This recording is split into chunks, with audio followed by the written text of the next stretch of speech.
For more perspective on the president's plan to close Guantanamo Bay, Chairman of the House Armed Services Committee, Mac Thornberry, joins me now from Washington. Mr. Chairman, thanks for joining us. Sure. Thanks for having me. Is there any chance at all, that the White House plan, the president's plan, gets through Congress? Not this plan.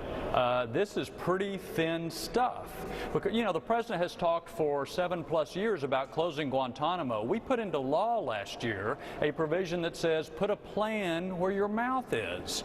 And what he comes back with is 8 pages and 3 lines of just vague generalities. We ask, okay, where are you going to put these people? Well, we have 13 possible locations. Where are you going to put new detainees? Well, we have a menu of options. How much is it going to cost? Well, it may be $300 to $500 initially, but we don't know for sure.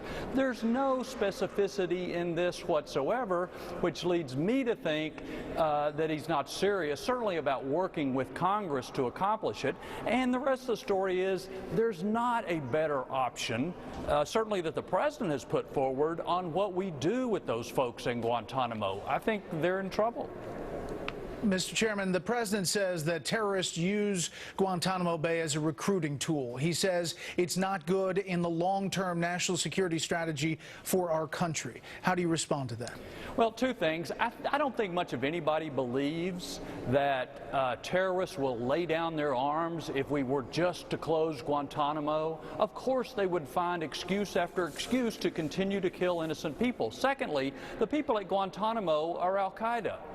Now, Al-Qaeda is a rival to ISIS, so whatever we do with Guantanamo and the Al-Qaeda people, I don't see how that affects ISIS, which is the biggest terrorist threat we face now. That argument, which he's used for 7 years, is really running thin. What about the argument that it is costly to run Guantanamo Bay, and that under their plan, even as vague as you say it is, it still could cost $65 to $85 million less to put these detainees in a prison inside the U.S.? Well, we'll want to go through kind of their cost assumptions, but I think what a lot of people don't realize is to bring them into the U.S., you have to build a whole new facility. You cannot keep law of war detainees in the same facility like Supermax where you have convicted criminals. So you have to have separate guards. You have to have all things that are separate and apart from your criminal system. So the idea that there would be some huge amount of savings is ridiculous. What there may well be, though, is an increased danger to the communities in or around where you transfer those people. Now, how do you put a cost estimate on that? That has to be considered as well.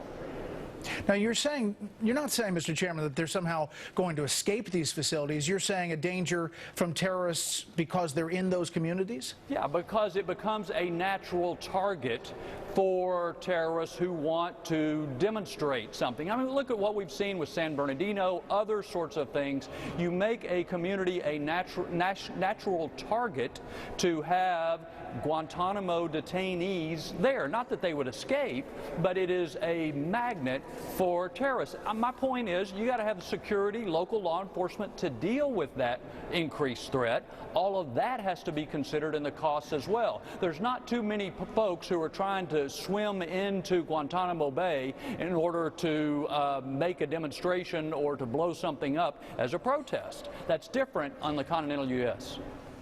So, bottom line, this plan is dead on arrival. Bottom line, this is not a plan.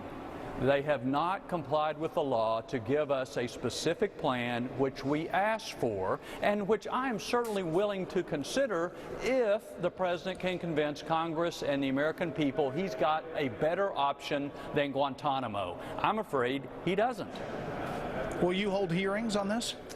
We'll see. I mean, I'm sure Guantanamo will come up in some of the hearings. My problem is there's not enough here to really hold a hearing on. You know, we'll give them a chance to give us more information and so forth, but again, this is pretty thin stuff. Mr. Chairman, thanks for the time tonight.